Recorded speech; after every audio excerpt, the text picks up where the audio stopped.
Alright, so we're here at the customer's house. It looks like it's a single-story house.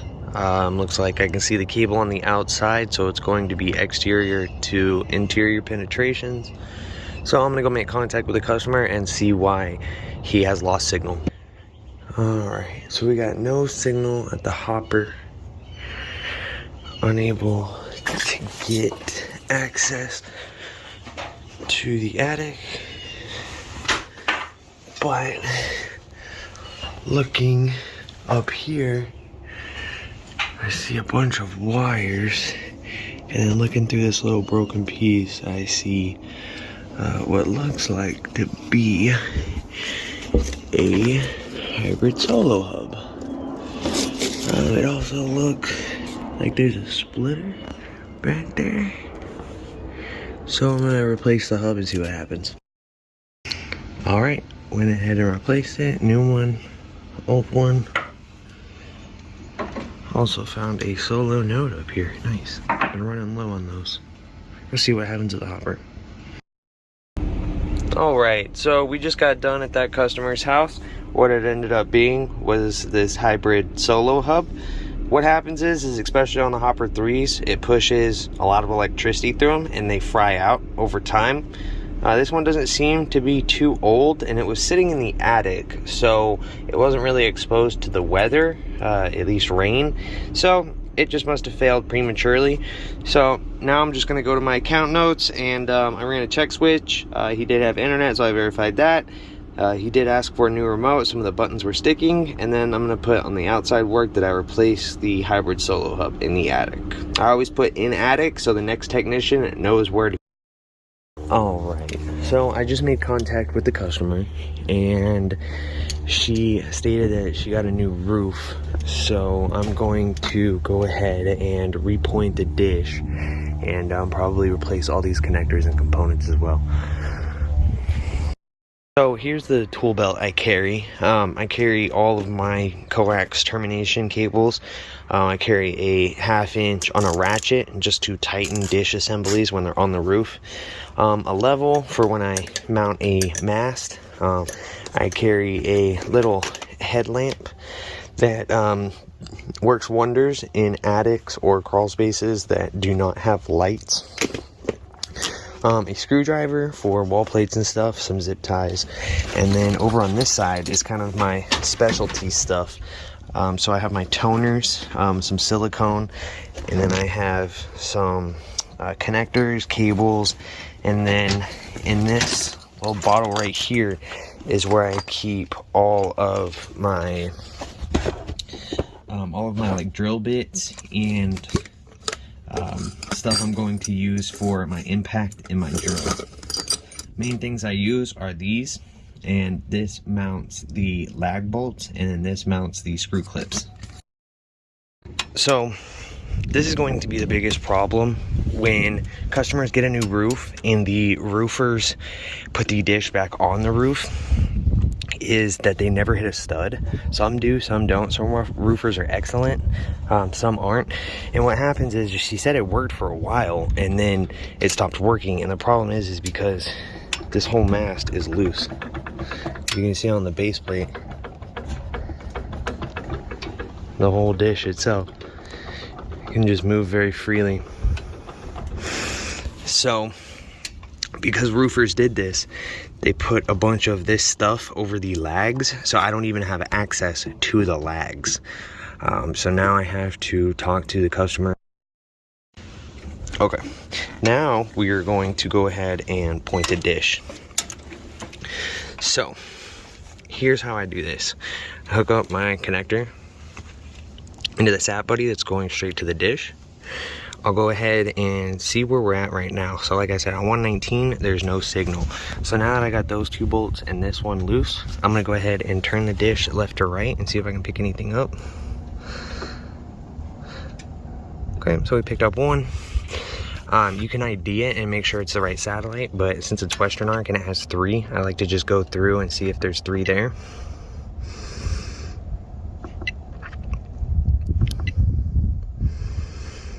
So looks like I've got like 52. See if I pull a little bit more to the right, goes up a little bit. So I'm gonna go ahead and lock in my bolts right there, and then we can work on elevation next. Okay, so I went ahead and I tightened these 2 bolts so I can't spin it left to right anymore. And now my signal is about 58.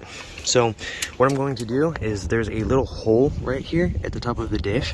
That's where you actually want to pull back and forth. So if I push down, signal goes down. If I pull up, so we're sitting at like 75, 76 now. So the elevation bolts are going to be these ones right here. There's one on each side. So I'm going to go ahead and loosen those, pull up on the dish, and set the elevation correctly. All right, now that I went ahead and adjusted the elevation of it, it looks like on satellite 119, we got 73, 74. Looks like on 110, we got 68. And 129, we got 53, which is good. The one thing you want to be super careful about when you're going to peak a dish after a roof is the actual dish itself that's warped. Because when roofers take dishes off of roofs, they throw them on the ground, and just, you know, 1 little inch on the actual satellite itself is, you know, 100 miles in space. So you could be getting super good satellite on super good signal on one satellite and super bad signal on another, and that's probably because the reflector on the dish itself is bent. So I'm gonna go ahead and clean up some of this wiring. The zip ties just broke off as I pulled back the wire, so I'm gonna go ahead and clean everything up, and then I'm going to remount that ground block on the brick. Alright, so I went ahead and finished up.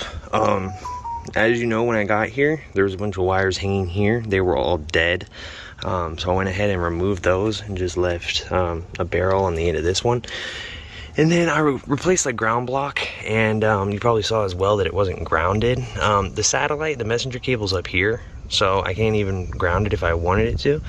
But I went ahead and just grounded the ground block, and then I went ahead and replaced the ground block, and then I always put new connector ends, because if you go up to a ground block and one of the connectors is loose to where your hand can, you know, loosen it, chances are that it probably has, or at one point had, water damage at one time. So they make torque wrenches for these, but I don't. I just go ahead, use a 7/16, tighten, and that's that. All right, we're here at the customer's house. It seems as if the customer already has the receiver, so just go make contact, unplug, plug back in. All right, so I made contact with the customer, and he was trying to connect everything all at once, and these Dish Network receivers are super finicky, so you really only can connect the coaxial cable, the RG6 cable, and video for setting up. He had an over-the-air antenna for local channels, and he was saying it couldn't download software, and he was getting no signal, and that's because the dish receiver was confused, you know, should I download software from the over-the-air or the satellite? So I just left everything bare bones, did the coaxial, did the video, and got him squared away. He has a Joey 1, which are super slow. Alright, so I went ahead and changed out this customer's hopper. He also had a very old Joey 1 that I changed out. So yeah, this is pretty much my kind of end-of-day haul. Looks like I got this solo node for my first job. I got 2 wireless Joeys, 2 access points, a Joey 1, and a hopper. Today was just a lot of trouble calls. Actually, pretty much every job was a trouble call except for this last one. So some days are like that, some days aren't. Like, for instance, yesterday I did 3 new connects and an upgrade and was busy all day. Got home at like almost 9 o'clock in the afternoon. So days can be like this, you know, like I only touched the ladder once, you know, and it was the small ladder just to point and peek that dish. And then there's days where you're absolutely swamped and every house that you go to is a 2-story house and you're, you know, pulling out the 28-foot ladder. It just really depends. They give you a pretty good mix. There's a really good algorithm when you get started at the day. You know, it calculates all your jobs and it takes all of your previous jobs and, you know, puts it in a very good tight time frame. So you're pretty much busy throughout the entire day. Today was just more kind of a relaxed day, and since I only work 4 days a week, it's super nice. I still get overtime. Like last pay period, I got 89 hours. So, you know, it's a very good job. I kind of made this video because I talked to a dispatcher and she just wanted to see kind of what we do in the field. So, but I figured other people would be watching too. And I mean, to answer your question, it really just depends. You know, it's, if you're looking at this video thinking, is this job right for me? You know, it really just depends. You have to be comfortable with the scenarios you're going to be in, like a 28-foot ladder. You know, were you comfortable putting that on a roof? Are you comfortable carrying it? Are you comfortable, you know, going, you know, as high up, you know, as that? You know what I mean? And then there's also, you know, the other things like, you know, if you're scared of spiders, well, you know, it's gonna suck to be crawling underneath the house, you know, fishing cable, or, you know, if you've fallen through the attic and, you know, before, and, you know, you're somewhere like I live and every place has an attic, you know, so you got to take all that into account. But I love my job. I love working for Dish. I think it's a great company. I am very independent, and that's what's nice about being a technician is you start the day off, you know, your van is your office, and they give us super nice vans, man. So I'm not complaining. So if you're thinking about it, I would definitely say give it a shot.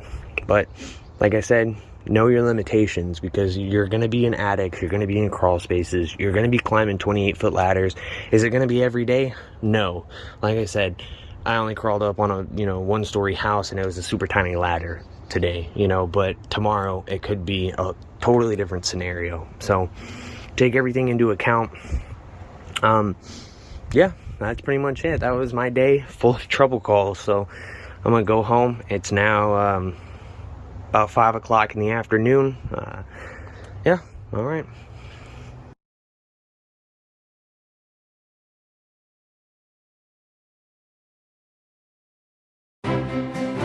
We're expected to be here at the office by 7 a.m. So I usually wake up about 5:30, get ready, eat breakfast, and head into work. The best part about working for Dish is just the flexibility in our schedule that we have. Love the schedule. You get you work 4 days on and get 3 days off. You get plenty of time with my family for sure.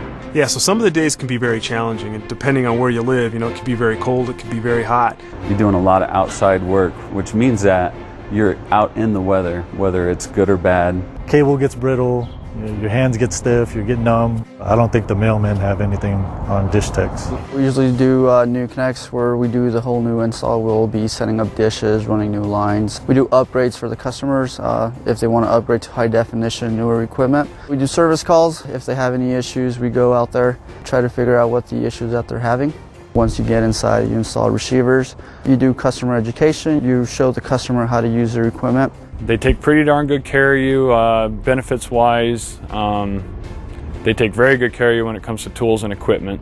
Dish definitely provides you with all the gear you need to stay warm. You know, gloves, outer layers, coats, jacket, you know, anything that you need. You're out here by yourself. You don't have the boss over your shoulder all the time. You're able to make your own decisions. In general, I like the independence. At times, with the amount of driving we do, it does get a little boring, a little lonely. In one day we can cover from mountains to city to plains, and just the scenery you can see. I mean, when you get up in the mountains, it's beautiful. You got to be able to work on your own. You're out all day, just about every day by yourself with very little supervision, so you got to be able to stay motivated by yourself without too many distractions. As long as you're willing to work hard for the opportunities are there. There's definitely opportunities out there. Dish lays out a career path for all technicians. It's very attainable. It takes a lot of adaptation to be a technician and to learn on the go. You have to be able to adapt and overcome at any point in time. If you're first starting out, you've never done anything like this before, it's going to be a little challenging for your first couple months. You need to expect the unexpected. You never know who or where or what you're going to run into. Every time I knock on that door, it's always a new story. 80% of this job is customer interaction. I think being a tech is a combination of a lot of different skill sets. You know, first and foremost, you know, interfacing with the customer is the biggest. You definitely got to have a good skill set using hand tools, the physical aspects, carrying ladders, setting up ladders, and climbing the ladders. You have to get into some dicey situations, some crawl spaces that you would normally not get into, some attics that you might not normally want to get into. You are held to rigorous standards as far as standards to installations, customer service. I think the personality that's best suited for a job like this is someone who's confident, someone who is outgoing. It is important to be somewhat tech savvy. Coming in with the right attitude, working for Dish, just like with any company. You come in, you have a good work ethic, a good attitude, you're going to succeed. What you put into it is what you're going to get out of it. Oh, yeah, I think you're absolutely in control of your own destiny working with Dish. You get what you give, so if you put forth a really good effort, you know, you'll allow yourself some opportunity here. What's it like being a Dish tech?